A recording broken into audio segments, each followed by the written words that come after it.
Welcome back to Alberta Impact. I'm your host, Bryce Lambert. Joining me tonight is the Director of Applied Research and Innovation Services at SAIT, who is also one of the board members for Alberta ASTech Foundation, Mr. Rick Tofani. Welcome to the show. Thank you. Awesome. Thanks for joining us. Yeah, this is super to cool. Be here. You betcha. So kind of give me like first off, 30-year milestone.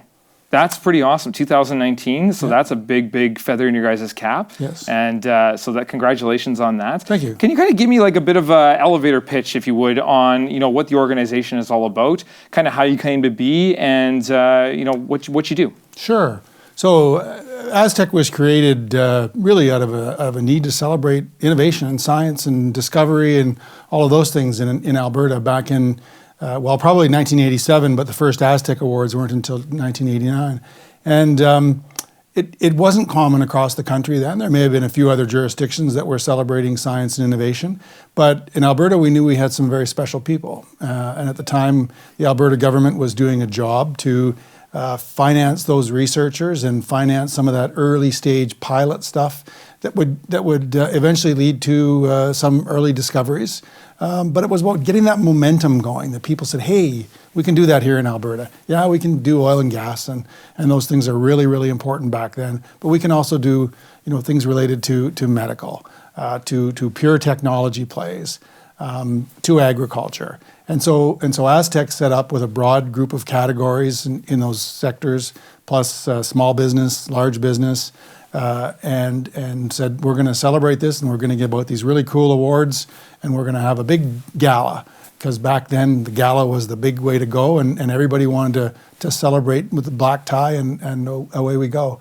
And then 30 years later, we have a much lower key presentation that appeals to our same audiences, but people who would rather spend 2 hours at a gala event and receive the awards and hear the stories and see what great things we're still doing. Gotcha. 30 years later. So we've changed the award, we've changed our dress, we have a little bit lighter atmosphere, but we're still giving out those prestigious awards. Gotcha. And how have the categories kind of changed in these awards segments? Technology grows so fast, and in 30 years, we've seen an insane growth in technology. So how have the categories kind of changed from where the foundation or the organization kind of began and to where we are today? Yeah, I think we've morphed with the customer base almost. Way back when we had leadership in science, leadership in technology, leadership in education, small business, large business, agriculture, the health, the standard sort of areas. Over the time, they've morphed a little bit. And then this year coming up, we're thinking about innovation leaders. We'll still probably have science leaders. We'll still probably have an award for the best discovery, because we need to know and celebrate the discoveries that are happening. But we'll also have women in science. And we hope to have an Aboriginal or Indigenous award this year coming up. So we'll start to shift the awards with the times in categories that people recognize as being more modern. We'll definitely have a digital one, and we'll definitely have an ICT award. Gotcha. Yeah. Right on. And how about the participation? How's the participation changed over in I know you guys have a STEM program now, which is starting to more focus on some of the youth initiatives and the youth push for technology and innovation. How's that kind of flown? How have you seen that change over the years? Yeah, so we started with none of that, actually. We just had an awards banquet every year. And then one day somebody said, we need to bring in the young people into this so they can demonstrate their technology. And now it's really gotten into young students and young entrepreneurs with startup companies. And we call that the Next Gen Showcase. Awesome. So basically it's a combination of students and startup companies that are coming in to show their wares and what they've done to the people that attend. And today we were just talking about, we wonder how many of those folks are actually getting carry-on investment or carry-on interest. So that's another stat we're going to start picking up because it's important that of the 400 people that attend ASTech every year, that we actually see some people, some next-gen showcase people, getting some interest and then maybe even getting some investment from some of these interested people. Awesome. That sounds good. So can you give us you've had a lot, like you guys have the book out with a lot of the success stories of some of these individuals that you guys have nurtured along the way and given awards and recognized. Do you have any of your more favorite or any that kind of stand out for you? Yeah, well, I have one that stands out for me because the gentleman still works for me. Okay. Glenn Caitler was an instructor at SAIT who wanted to become a scientist and got involved in the early days with cattle ear tags. Oh, okay. And now every animal in the country that is on a farm has to have an ear tag. Yeah. So they put in about 6 million new tags every year. And Glenn still works in cattle tagging, and he's trying to take it to the next stage by monitoring cattle using drones. Holy jeez. So he's still working at it. He's semi-retired, and he's still doing a great thing. So that's one that's close to me. Yeah. But we've had the diabetes cure or near cure for diabetes that's made its way to commercialization down in the U.S. That happens quite a bit. We've had antibacterial medications or applications that were developed here that are on the marketplace still. And they're so ingrained into that whole practice, like we've even lost track of who did that and what company it is because everybody's using that product. We've had people who've been involved with brain imaging and being able to detect things like clots on brain scans that you look at on an iPhone. Now, today we might say, well, that's no big deal, but that actually started 10 years ago. That was a big deal. No kidding. So the science behind not so much being able to detect where the issue was, but getting that onto an iPhone so that a doctor could look at it on the fly and say, yes, this patient's at great risk, take care, I'll be right there, so to speak. So that, those kinds of things were developed in Alberta. Countless things in the oil and gas industry, from SAGD to how to reduce oil sands from its current form into a liquid form, to how do we move that stuff to market on the transportation side, and lots of environmental awards on things that we've done to clean up oil sands and clean up the industry and clean up the environment in general. We have a publication now that celebrates 30 years of ASTech. You can buy it online at astech.ca, and it tells the story of over 100 celebrated successes. We've actually celebrated 500 times in the past 30 years people who are either winners or finalists, all good projects, good opportunities. And that book describes probably 100 of the most prestigious of those, and some we may have even missed, and our apologies to those if we did, but there's 100 good stories in there. But that's so fantastic to hear that there is such a mass positive outcome from what's happening here in Alberta, and 30 years of it, and that's just the start, of what's happened and how things have kind of changed over the years, and we're still pushing forward. So these are super great, and organizations like yours is really needed to commemorate these people and encourage these people. Yeah, we think that it's really important to celebrate with an award that, the Academy Award of Technology in Alberta. There's a certain amount of prestige to winning an ASTech award. There's lots of other award programs out there, but we'd like to think, because we were initially created to celebrate that technology development and that company success, that we're kind of the award that stands out above by itself, that if you've won an ASTech award, you've really achieved that plateau of success. And really we hope that draws investors and interested parties to work with those people at that milestone point in their career to help them go to the next level. Yeah. So, if the diabetes cure got press in ASTech, that actually got them the funding that they needed to move into the marketplace, then we'd like to say, that's what we're really trying to do. We're trying to be that starting point. Yeah. And you can do that by having an award that's well recognized. And we think we're there, but we're always a little bit both naive and a little bit anxious to make sure that we keep pushing to raise the profile of the award. Definitely. Yeah. And how about some of the support that you guys have gotten to for your foundation and your organization? Talk about a little bit of some of the support that you've gotten. Yeah, I'll apologize to anybody in advance for missing all of the supporters, because there's hundreds, if not thousands.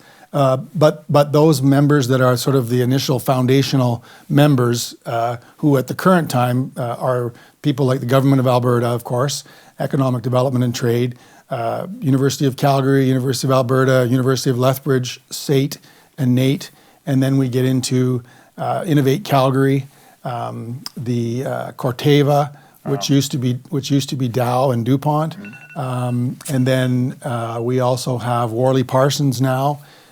We have TELUS, and the list goes on and on and on. And what these folks have done is they've stayed the course, and they've allowed the organization to operate with at one time probably 3 or 4, but now we're down to 2 full-time employees who are not full-time, but they're responsible for delivering ASTech every year. And it's not a cookie cutter thing. It changes every year to some extent, and these ladies do yeoman's efforts to make it happen every year and make it seem new and fresh every year. But without those initial sponsors to provide that cash that keeps the organization moving forward, we couldn't operate. And without their fresh ideas on how to say, well, maybe do this a little different this year, right? So last year we had some awards with certain titles, and this year we'll have awards with different titles, because out there they say, we need to have an Indigenous award. We need to celebrate Indigenous innovation. We need to celebrate women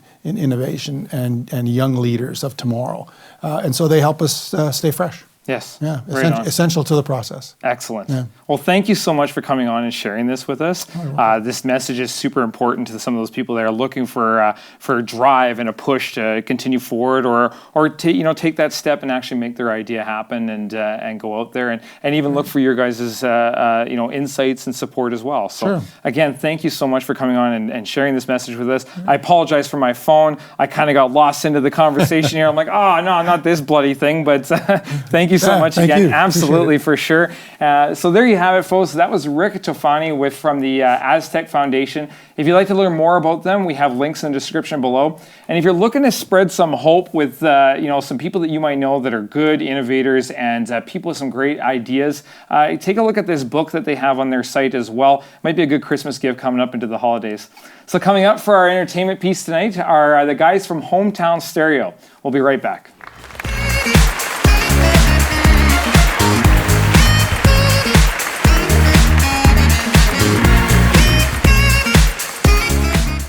These gentlemen have been pulling heartstrings since 2017. Put your hands together to welcome the guys from Hometown Stereo with their single, You and Me.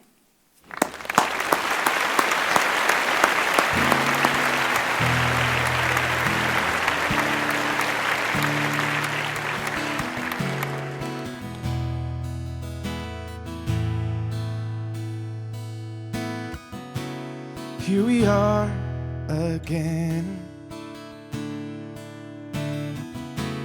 Girl, with you, I can't pretend, 'cause it hurts so bad. I wish I could go back. I've been so blind to the one who's by my side. You need some time, but girl, don't leave this behind, 'cause that ain't you and me. It's not the life I see. It isn't how our story goes, or how it's supposed to be. I know the pain is real. It's something we both feel. Heaven knows there's scars in life that never fully heal. I ain't trying to judge the broken hearts I see, but that ain't you and me.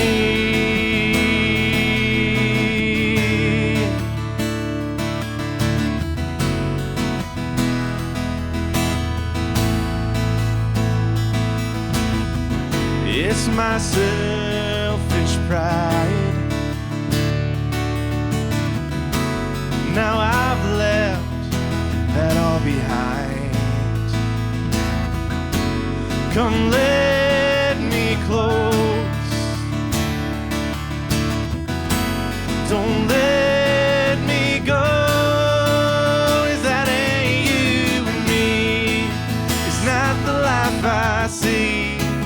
It isn't how our story goes or how it's supposed to be. I know the pain is real. It's something we both feel. Heaven knows there's scars in life that never fully heal. I ain't trying to judge the broken hearts I see, but that ain't you and me.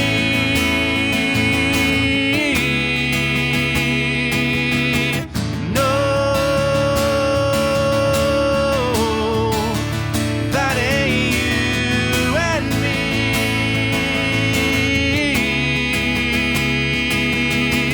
No, that ain't you and me.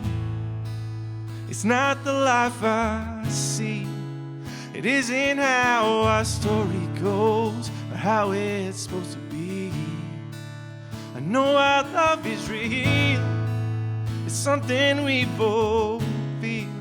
I promise it's a seal. Oh, I know our love will heal. I ain't trying to judge the broken hearts I see, but that ain't you and me.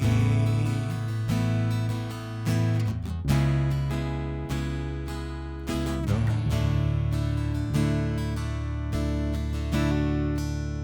that ain't you and me.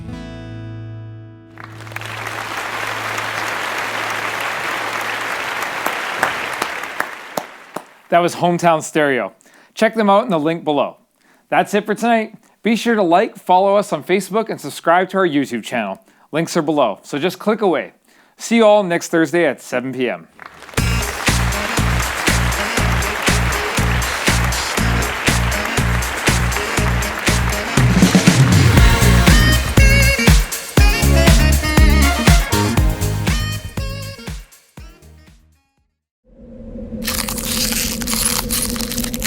Ooh, that's cold.